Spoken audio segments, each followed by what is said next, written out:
जय जगन्नाथ सांग मैंने संध्या बेले आम मैंने टिके बाहरी गलु रेनी मामाली मु मो हस्बैंड आ मो झियो मैंने बाहरी गलु टिके एमती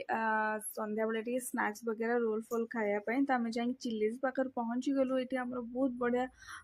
चिकन पकोड़ा और रोल दिए तांगर टिके लेट होला जत मो हस्बैंड टिके आनी देले आ गोटे साइड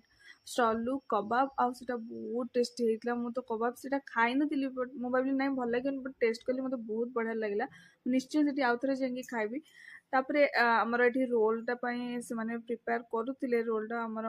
टिके टाइम लागला तापर रोल हमु देले तो मते रोल एते पसंद न सेट हम काटी छोटो खंडे नेली तो से माने तांगर रोल खाउछन मोर आसी गला पकोड़ा पकोड़ा मु गोटे प्लेट आराम से खाइ देब काई ना पकोड़ा मोर बहुत फेवरेट तो गरम थिला आ टेस्ट भी थिला सॉस लगे कि मु मस्त खाइली से माने मध्य खाइले से माने समस्त खाइलु हम मिसी की